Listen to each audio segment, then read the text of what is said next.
When I finished grade 9, and because I couldn't get into science, my mom said, repeat. I said, who?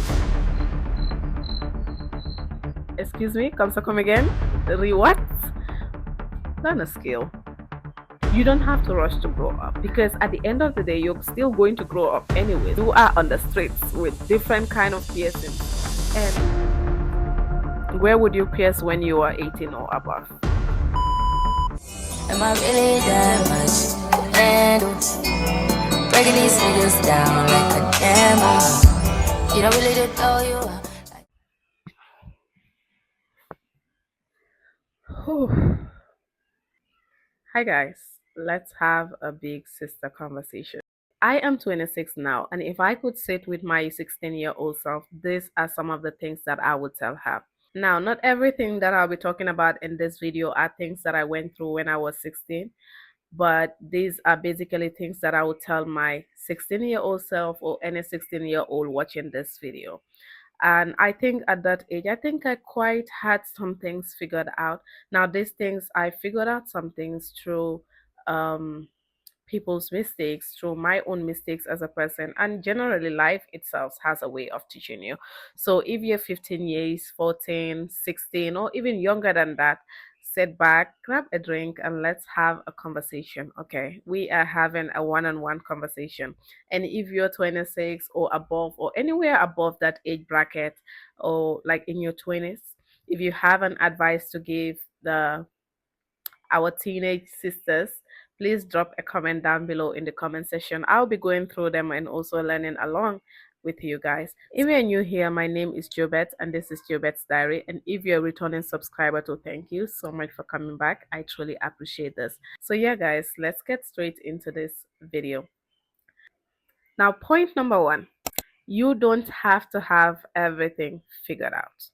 Now, this is something I would like every young girl or teenager or every 16-year-old to know, because I graduated at the age of 16, and at that time I was in grade 12. And nowadays most 16-year-olds are either like graduating or they just finished their grade 9 exams going to grade 10.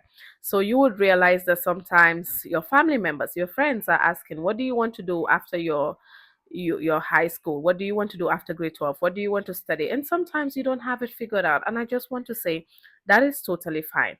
So as a Gambian girl, I did graduate very early for I graduated at 16. And my mom is a type of mom that would like question you, ask you, set you down, and is able to take what you say.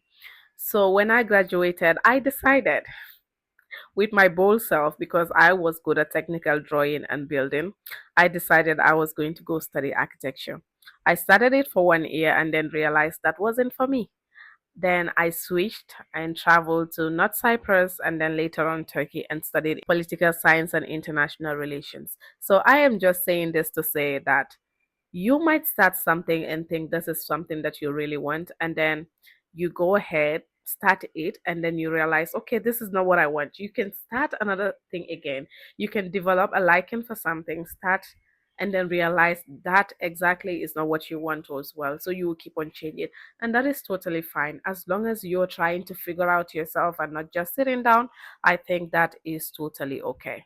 So don't put the pressure on yourself to kind of want to have everything figured out at the age of 16. No, just take life one step at a time. You still have enough time. Just don't stay idling and actually be working on yourself. Yeah. Point number two, as a 16-year-old, chances are you are actually um you just finished your grade 9 exams and you are choosing a course, a field to study in grade 10. Majority of you don't even know what the art field is. Sometimes you might, when I was going to grade 10, genuinely thought arts is like arts and craft. I had to make my own research because I finished grade 9 at the age of 13, 14.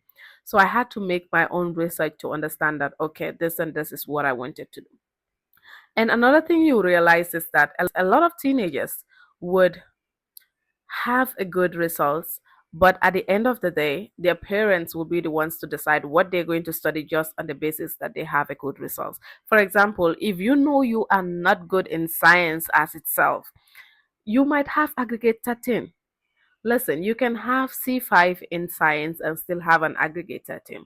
And then you decide, oh, your child or your parents will decide, oh, you have a good aggregate. You have aggregate 13. So that means you're smart. Go and do science. You start the science field, and before you know it, you're failing. So I would say choose what you think resonates with you. Choose your strength. Know your strength and your weakness. Know that this is for me, and then you go for it. If you are strong, you are strong with English, literature, go ahead, go to the arts field. If you like something technical and you're passionate about it, go and do technical. If you like mathematics and like everything about calculation and money, go do commerce. If you like something about science, go do science. Okay? Because at the end of the day, go where you think your strength is. Don't go and be struggling and be fighting with those that already know that this is what they want. That is what I want to put across, especially for those that are about to go to grade 10. Now, let's get a little bit deeper into this. That leads me to point number 3. Okay. Now, one thing I would tell my 16-year-old self: learn a skill. Learn a skill. Okay. Despite academics, I don't think it's enough. You need to be able to learn something. Okay. As a student, you don't only have to rely heavily on academics. How many graduates are around? How many people graduate from the university every year? How many people graduate from the college every year?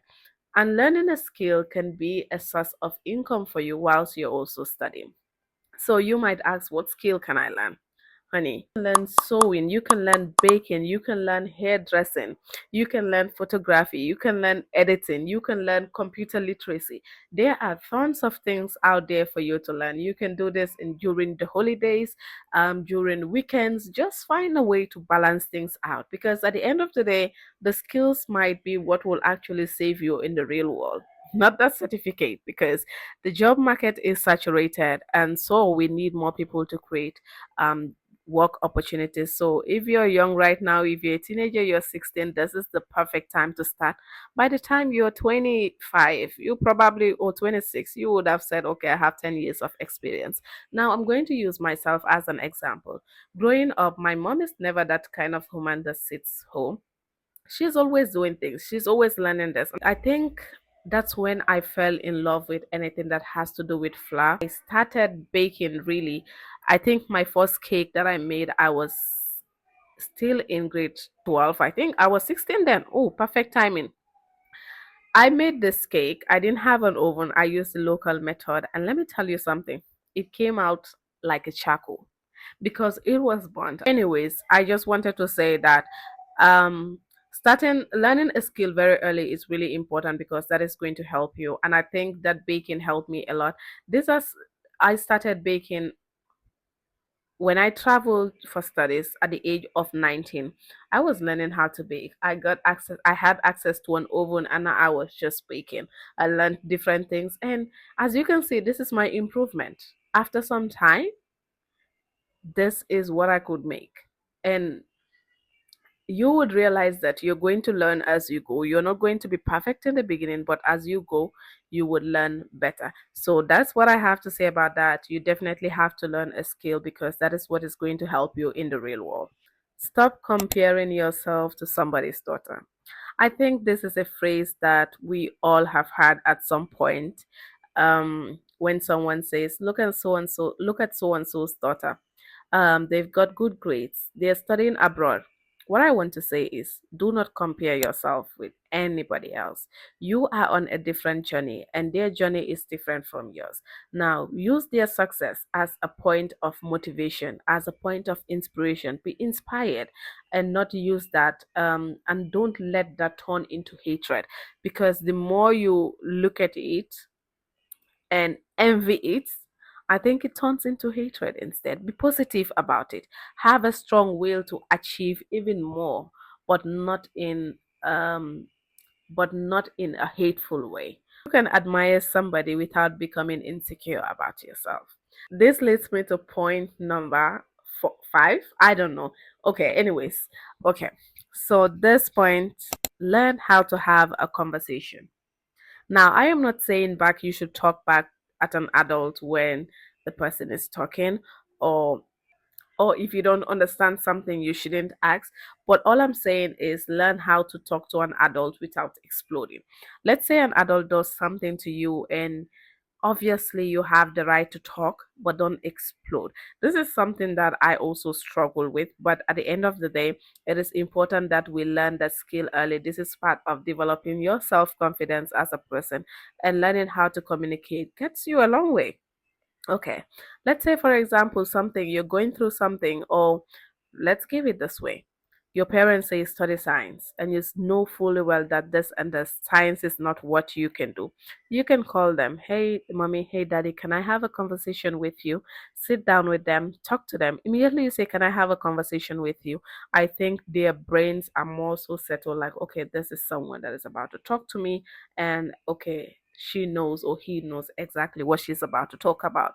And then you can sit down, have a conversation. Hey, I know you want the best for me, but at this point, I'm also thinking about this. What do you think? Okay, because I feel like this and this are my weakness, or these subjects are my weakness. My weakness, and these are my strength. And so, in so doing, this is what I want to pursue. And I know with doing that, I will be able to excel. So have this conversation, but instead, what the normal teenager would do, or probably I would have done, was wild.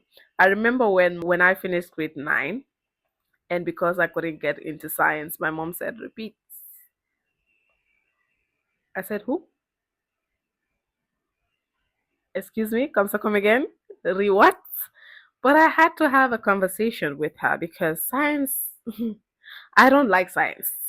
If you know me, you know I don't like science. I don't like biology even when I was in grade 10. So being able to have a conversation with an adult, especially your parents, would be able to get you out of a lot of things, because um you can have a conversation when both of you, all of you, they know, okay, we can trust this person, because at that point you're going to be speaking with confidence, and they're going to understand exactly what you say, and they'll know that, okay, you have a reasoning and your reasonings are right.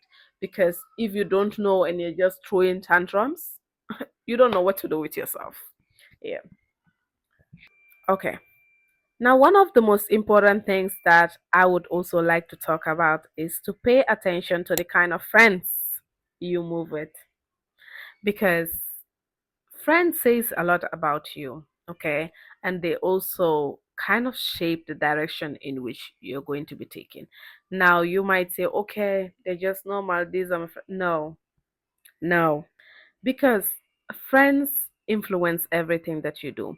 They kind of shape the direction you're going to. Now, do your friends encourage you? Is one of the things you have to look out for. The friends you're moving with, do they have the same mindset as you? Do they celebrate with you, or are they competing with you? Do they constantly make you feel proud of yourself? Now, friends are going to influence your studies.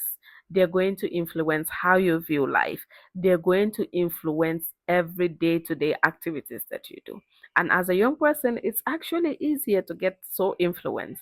So, now these are the things that you have to look out for. And if that are not the things that are going on in that friendship, I'm sorry, those are not the right friends for you. So, you have to choose your friends wisely. You rather have few friends than have 20 friends who are not adding any value to your life. And majority of the time, as you grow, you might realize that you don't even have anything in common with them.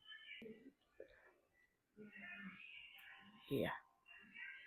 So another thing I would like to say is, do not rush to grow up. You don't have to rush to grow up, because at the end of the day, you're still going to grow up anyways. So just enjoy your childhood, just enjoy yourself, do things that are within your age, and don't force yourself to grow up. Enjoy your teenage years, go to school, make friends, try different hobbies, hang out with your friends. Don't rush to grow up, because at the end of the day, you're still going to grow up anyways, honey. You are on social media making all kind of videos. You are on the streets with different kind of piercings. And where would you pierce when you are 18 or above? I am not against piercings. They actually look good.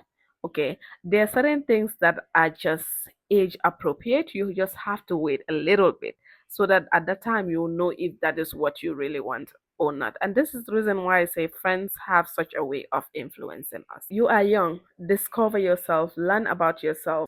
Growing up will happen slowly and eventually you will be grown. Another point is learn from people's mistake. Hear me out. Learn from people's mistakes. Now, you don't always have to make the mistakes yourself because at the end of the day, there are a lot of things for us to learn from people around us. Just if you mingle with the right people, even on social media. Okay, we are watching a lot of stories, so you need to be able to learn from people's mistakes as opposed to making the mistakes yourself. But sometimes experiences are the best teacher because if I tell you something, you might say no, this will never happen to me until you go through them. So it's best to learn from people's mistakes and not go through those mistakes yourself because that would help you avoid certain things that can be avoidable. That's it, guys. Thank you so much for watching, and I hope you guys learned a lot from it. Or if you have something to add on to this, don't forget to leave a comment in the comment section down below.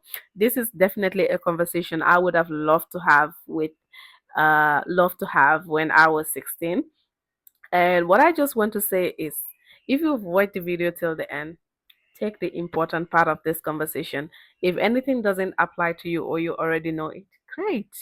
But if you don't, I hope these are some points that you keep close to your heart and use that as a tool to navigate life because no matter what you do, adulthood is not going to prepare you. There's no manual to this life, honey. We are all learning as we grow. But the wise people would always learn from people's experiences instead of making those mistakes themselves. So, yeah, guys, ciao. Thank you so much for watching. And don't forget to like, comment, share, and subscribe. And see you guys in my next video. Also, I would like to say, don't forget to check out some of my videos, my journey to baking. I think I documented some of it on my channel and also some of my university life. And I think it's going to be helpful or going to inspire you to study harder because I didn't like studies. But anyways, guys, thank you so much for watching. See you guys in my next video. Bye.